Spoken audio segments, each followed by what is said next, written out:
Приятели, аз съм Джем и този трик ще е много бърз. Както гледате, от секундите ще са някъде към една минута. Аз не мога сега да преценя.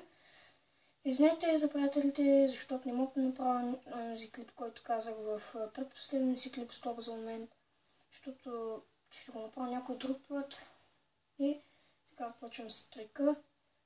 Тук има четворка с пътя, тук четворки кара. Искам само да следите, сега ще я кажа, искам да следите четворката с пътя.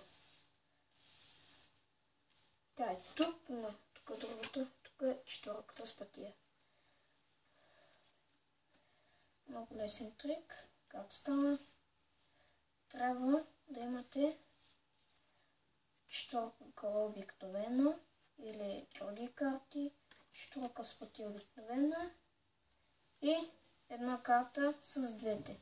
Четворка кола, четворка с пътя, четворка с пътя.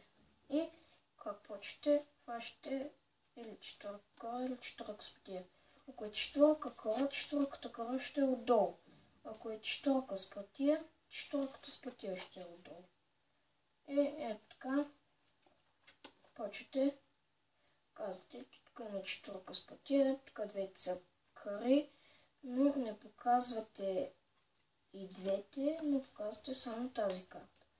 И както ги обръщате, и той си мисли, че тази е четворката с пътя, но не.